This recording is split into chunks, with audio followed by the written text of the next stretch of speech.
Good morning प्यारे बच्चों, कैसे हैं आप सभी? सब बढ़िया। तो प्यारे बच्चों, आप सभी को ये वीडियो देखने से पहले कुछ बेसिक टर्म फॉलो करना होगा। सबसे पहले आप सभी मेरे चैनल को लाइक करेंगे, सब्सक्राइब करेंगे और हो सके तो शेयर भी करते हैं।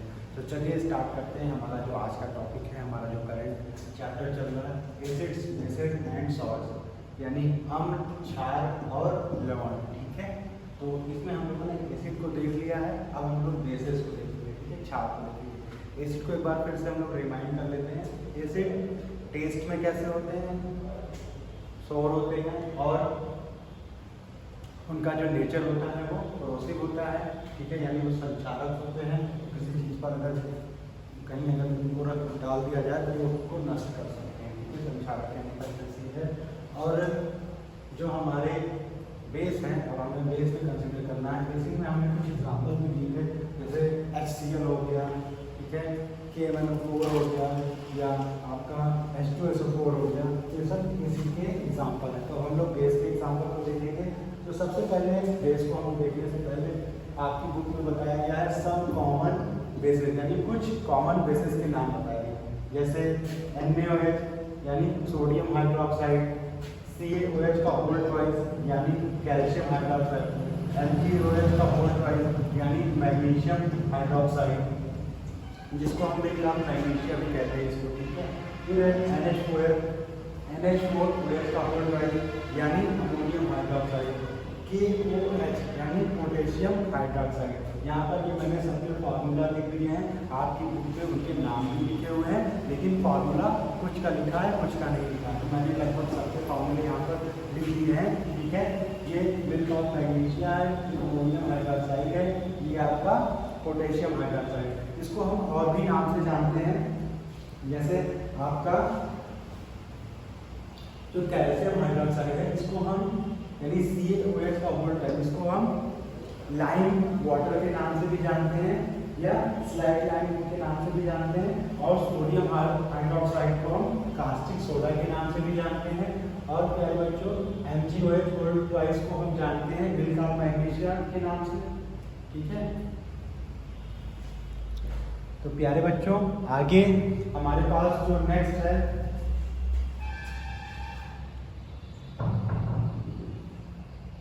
प्यारे बच्चों अभी जो हमारा नेक्स्ट है पोटेशियम हाइड्रोक्साइड, जिसको हम कास्टिक पोटास के नाम से जानते हैं, और अमोनियम हाइड्रोक्साइड को हम एक्वा अमोनियम के नाम से भी जानते हैं। ठीक है, तो यहाँ पर मैंने एक केमिकल रिएक्शन लिखी हुई है जो कि NaOH के बारे में है। ठीक है, तो NaOH यानी सोडियम हाइड्रोक्साइड, जब सोडियम हाइड्रोक्साइड ब्रेक होता है, यानी जब ये ब्रेक होगा तो ये किस में डिवाइड होगा? ये Na और OH।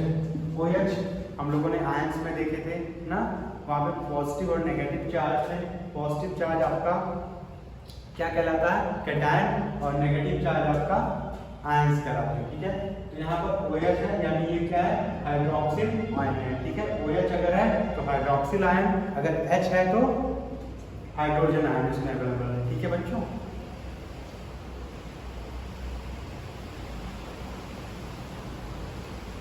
प्यारे बच्चों अब यहाँ पर ये जो Na है ये पॉजिटिव है और OH है ये नेगेटिव है।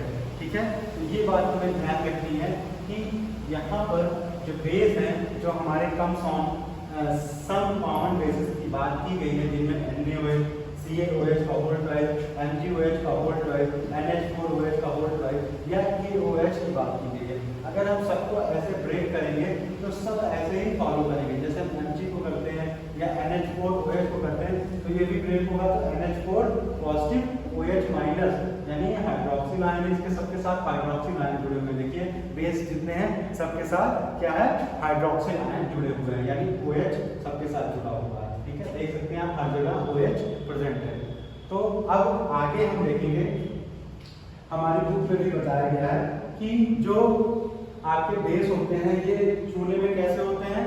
इनको अगर हम छूते हैं तो ये जैसे साबुन आप अपने घर में रोज यूज करते हैं, स्ट्रॉपी होते हैं यानी वो फिसलते हैं, वैसे ही बेस होते हैं, अगर इनको हम छूते हैं तो ये भी फिसलते हैं। ठीक है, और इनका जो टेस्ट होता है वो बिटर होता है, यानी ये तीखा होता है। ठीक है, और और इसके बारे में जो कॉमन बात है वो आपको बुक में जो बताई गई है, जैसे बेकिंग सोडा का हम एग्जांपल लेके आपको बुक में बताया गया है। जो बेकिंग सोडा है यानी तो उसका जो टेस्ट होता है, अगर आप उसकी एक पिंच लेते हैं तो आपको कैसा लगता है, वो बिटर लगेगा टेस्ट में। और अगर उसका सोल्यूशन बनाते हैं यानी उसको पानी में घोलते हैं तो वो क्या होगा, वो अगर आप उसको हाथ के अपने रब करेंगे तो वो आपको जो है स्लो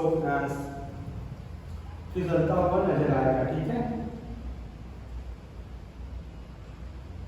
उसका जो फील करेंगे आप वो सोपी फील करेंगे। ठीक है, साबुन जैसी आप फीलिंग आपको मिलेगी। तो यहाँ पर जो सब्सटेंसेस हैं which are bitter to taste and called, जो ऐसे सब्सटेंसेस हैं,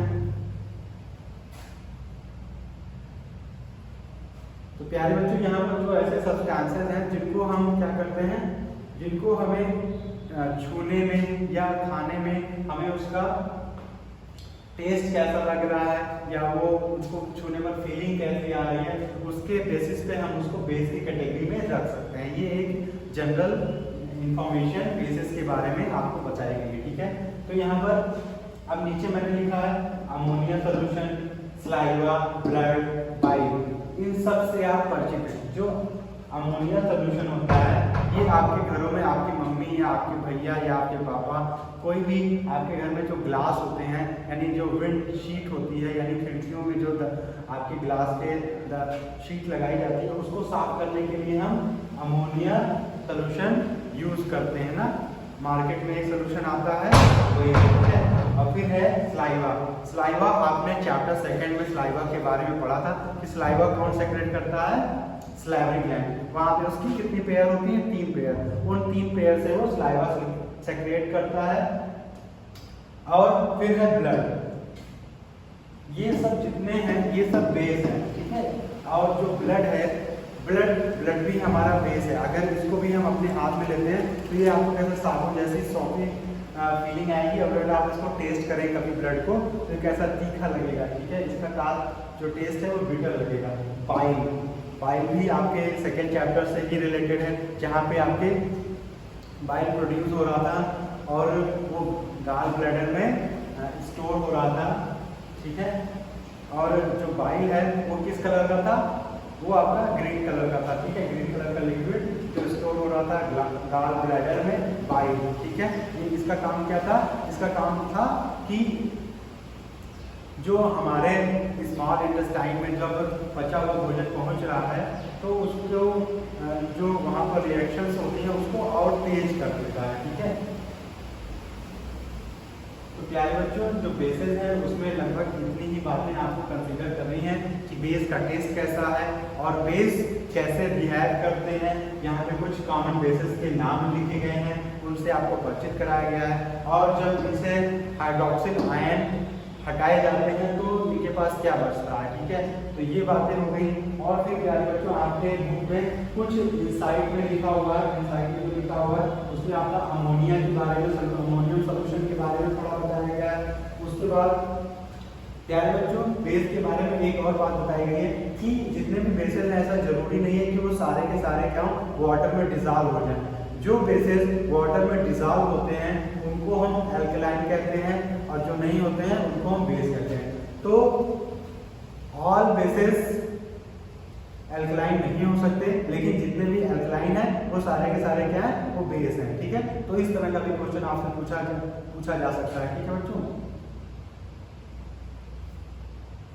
तो प्यारे बच्चों अब नेक्स्ट हमारे पास जो आपके बुक में बताया गया है ये आपका OH यानी हाइड्रोक्सिल आयन के बारे में बताया गया है। आपको ये बताया गया है कि greater the number OH produce, यानी जो बेस जितने ज्यादा नंबर में क्या करेगा OH आयन प्रोड्यूस करेगा वो क्या कहलाएगा, वो उतना ही स्ट्रॉन्गर होगा। ठीक है, जो जितने ज्यादा मात्रा में OH आयन जिसके पास प्रेजेंट होंगे, जैसे इसके पास 2 है, इसके पास सिंगल है, इसके पास 2 है, इसके पास सिंगल है, इसके पास सिंगल है, तो वो उतना ही मजबूत बेस कहलाएगा, स्ट्रॉन्गर बेस कहलाएगा। और जिसके पास OH आयन कम होंगे वो आपका वीक बेस कहलाएगा। ठीक है, तो जैसा हमने एसिड में देखा था वहाँ H+ यानी हाइड्रोजन आयन जिसके पास ज़्यादा होता था वो स्ट्रॉन्ग कहलाता था, और जिसके पास H आयन कम होता था वो वीक एसिड कहलाता था। जैसे एसिटिक एसिड आपका वीक एसिड है और जो HCl है वो आपका स्ट्रॉन्ग एसिड है। तो ऐसे ही बेस में भी हम यहाँ पर ये कंसीडर करेंगे कि कौन सा एसिड, कौन सा बेस स्ट्रॉन्ग होगा, कौन सा बेस वीक होगा। वो किसके बेसिस पे हम डिसाइड करते हैं, ये जो इनके पास OH आयन प्रेजेंट होते हैं हाइड्रोक्सिल आयन, उसके बेसिस पे इनको हम डिफाइन करते हैं। ठीक है बच्चों, तो प्यारे बच्चों यहाँ पे bases that are soluble in water are called alkaline, ये आपको पहले से पता है, मैंने अभी आपको बताया। फिर आगे है इसके कुछ एग्जांपल आपको बताए गए हैं। सोडियम हाइड्रोक्साइड, सोडियम यानी NaOH, ये वाटर में डिसॉल्व हो जाता है इसलिए ये अल्कलाइन है। ठीक है, और आपका पोटेशियम हाइड्रोक्साइड यानी KOH की बात की गई है, पोटेशियम हाइड्रोक्साइड ये भी वाटर में डिसॉल्व हो जाता है। ठीक है, तो ये भी अल्कलाइन है।